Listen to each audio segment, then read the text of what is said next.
عمر ایک روایت کے مطابق، ٹھیک ہے، خواب میں آپ کو کہا جاتا ہے آپ نے 3 راتوں تک مسلسل خواب دیکھا کہ اپنے بیٹے کو ذبح کرو. اگین ذرا سمجھیے گا قربانی کا لیول. 99 ایئرس کی دعا کے بعد بیٹا ملا ہے. پہلے حکم ہوا صحرا میں چھوڑ کے آ جاؤ، آپ چھوڑ کے آ گئے ہیں. کتنا بڑا امتحان تھا. اب اس سے بڑا امتحان کہ اب اس کو ذبح کر دو. اچھا اب یہ بھی جلیں آج آپ کو بہت خوبصورت بات سننے کو ملے گی کہ آپ کو جب 8 ذوالحجہ کی آپ نے خواب دیکھا نا تو آپ کنفیوز رہے کہ شیطان کی طرف سے یا اللہ کی طرف سے خواب ہے. تو یہ جو سوچ بچار ہے نا، سوچ بچار کو کہتے ہیں ترویہ. تو جو 8 ذوالحجہ کا دن ہے اس کو یوم الترویہ کہا جاتا ہے. اس کی وجہ یہ ہے ایک بار پھر خواب آیا تو آپ نے یقین کر لیا کہ یہ اللہ کی طرف سے حکم ہے. تو اس لیے 9 ذوالحجہ کو کیا کہا جاتا ہے؟ یوم عرفہ. عرفات کہتے ہیں پہچان کا دن. آپ کو یقین ہو گیا کہ یہ خواب اللہ کی طرف سے ہے. اور 10 ذوالحجہ کو آپ ذبح کرنے کو چلے تو یوم النحر کہا جاتا ہے، ذبح کا دن. یہ ایکچولی یوم ترویہ، یوم عرفہ اور یوم النحر یہ حضرت ابراہیم کی کیفیات تھیں. اچھا اب آپ نے کمال یہ کیا کہ جب آپ کو یقین ہو گیا نا، آپ نے اپنے بیٹے سے بھی پوچھ لیا کہ بیٹا مجھے اس طرح خواب آیا ہے، تم کیا کہتے ہو؟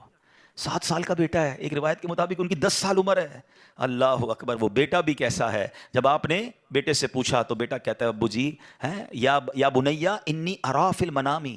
قرآن میں یہ الفاظ موجود ہیں، انی اذبحک فانظر ماذا ترى. اے میرے بیٹے میں نے خواب میں دیکھا کہ میں تجھے ذبح کر رہا ہوں، تیری کیا رائے ہے؟ ہائے ہائے. بیٹا کیا کہتا ہے؟ یا ابت افعل ما تؤمر. اے والد صاحب کیجئے جس بات کا آپ کو حکم دیا جا رہا ہے. ستجدونی انشاء اللہ من الصابرین. خدا نے چاہا تو قریب ہے آپ مجھے صابر پائیں گے، صبر والا پائیں گے. اللہ اکبر. اور ایسا ہی ہوا. آپ اپنے بیٹے کو لے کے جا رہے ہیں، آپ نے اپنی بیوی ہاجرہ کو کہا اس کو تیار کر دو میں کہیں لے جا رہا ہوں، بتایا نہیں ماں کو. انہوں نے بڑا تیار کیا ان کو. آگے گئے تو اب شیطان اتنی بڑی قربانی کو کیسے ہضم کرتا. فوراً گیا بی بی ہاجرہ کے پاس. اے ہاجرہ پتہ ہے تمہارے شوہر کہاں جا رہے ہیں آپ کے بیٹے کو لے کر؟ کہاں جا رہے ہیں؟ کہا ذبح کرنے جا رہے ہیں. کہا نہیں وہ تو کسی سے ملانے لے جا رہے ہیں، تیار کر کے لے گئے. کہ نہیں وہ ذبح کرنے جا رہے ہیں. کہ باپ بھی بیٹے کو ذبح کرتا ہے؟ بی بی ہاجرہ کہتی ہیں. اب شیطان کہتا ہے کہ ہاں اس لیے کر رہے ہیں کہ اللہ کا حکم ہے. کہا اللہ کا حکم ہے؟ پھر ٹھیک ہے میں راضی ہوں. ہائے ہائے ہائے، رب کا حکم ہے نا. کیسی ماں تھی، کہتی پھر میں راضی ہوں. شیطان کا ادھر بس چلا نہیں، حضرت اسماعیل کے پاس پہنچ گئے. کہا بیٹے تمہیں پتا تمہارے ابو کہاں لے جا رہے ہیں؟ کہ ابو کہیں لے جا رہے ہیں مجھے. کہ تمہیں ذبح کرنے لے جا رہے ہیں. کہا کوئی باپ بھی بیٹے کو ذبح کرتا ہے؟ کہا ہاں اللہ کا حکم ہے. کہا اللہ کا حکم ہے پھر میں بھی راضی ہوں. سبحان اللہ. اب جب حضرت اسماعیل نے حضرت ابراہیم کو پتہ ہے کیا کہا کہ والد صاحب اب آپ ذبح کرنے لگے نا، 2-3 میری گزارشات ہیں، ذرا مجھے اچھے طریقے سے باندھ دیجیے گا. کہ ایسا نہ ہو کہ جب مجھے آپ ذبح کریں تو میں زیادہ تڑپوں تو میرے خون کے چھینٹے آپ کے کپڑوں پر گریں گے تو آپ کے کپڑے خراب ہو جائیں گے. چھری کو ذرا تیز کر لیجیے گا تاکہ مجھے تکلیف کم ہو. مجھے الٹا لٹا کے ذبح کیجیے گا تاکہ آپ میرا چہرہ نہیں دیکھ سکیں گے. اور ہاں یہ جو میرا کرتا ہے نا میری ماں کو دے دیجیے گا تاکہ اس کو بیچاری کو تسلی ہو جائے. کیا دنیا نے ایسی قربانی دیکھی ہے؟ اب سنو، حضرت ابراہیم نے بالکل ویسا ہی کیا. آپ کو باندھ بھی دیا، آپ کو لٹا بھی دیا اور آپ نے چھری چلا بھی دی. چھری کا کام کاٹنا ہے، اللہ چاہے تو چھری نے کام نہیں کرنا نا. آپ نے اپنا کام پورا کر دیا، وہ تو کر چکے جو کرنی بشر کی ہے. مگر پھر کیا ہوا؟ سبحان اللہ. یہ امتحان ختم ہوا اور اب آسمان سے آواز آئی. حضرت ابراہیم بالکل اوپر بیٹھے ہیں اور چھری چلا رہے ہیں تو اوپر سے آواز آئی سبحان اللہ، اللہ اکبر اللہ اکبر.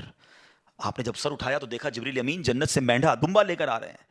تو آپ سمجھ گئے میرے امتحان کا وقت پورا ہو گیا ہے. بے شاختہ آپ کی زبان سے نکلا لا، کہتے ہیں اللہ اکبر وللہ الحمد.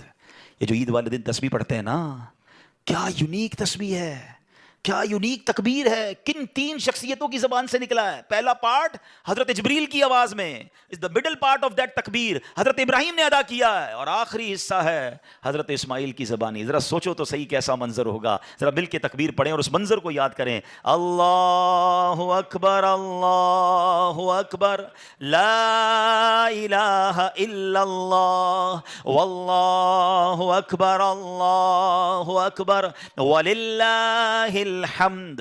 اللہ اکبر اللہ اکبر لا الہ الا اللہ واللہ اکبر اللہ اکبر وللہ الحمد. ہمارے بچے، ہماری فیملی قربانی کو ہم نے فیسٹیول بنا دیا ہے. گائے آ رہے ہیں، بکرے آ رہے ہیں، انجوائے ہو رہا ہے، گھوم آ رہے ہیں، پھر آ رہے ہیں، پھر باربیکیو پارٹیاں. کبھی تو یاد کرو یار کیا ہوا تھا، یہ کیوں کر رہے ہیں قربانی؟ یہ کیسی قربانی کی داستان ہے؟ کب بتائیں گے ہم؟ کب اس کو سوچے تو صحیح. ہمیں خدا کی قسم ایک بار ان کو ہمیں زندگی میں اگر ہمیں بھی یہ کہہ دیا جائے کہ چلو ہر سال نہیں، زندگی میں ایک بار آپ بھی اپنا ایک بچہ ذبح کرو، کیا حال ہوگا؟ کتنی بڑی آسانی. بکرے کاٹو، گائیں کاٹو، خود ہی کھاؤ. انجوائے کرو, شریعت نے کتنا آسانی کر دی ہم پر, لیکن اس قربانی کو تو یاد کریں نا. اور پھر اس سے سیکھنے کو کیا ملا کہ یہ وہ لوگ تھے کہ جن کی ان واقعات کو پڑھ کر کبھی تو احساس ہو یار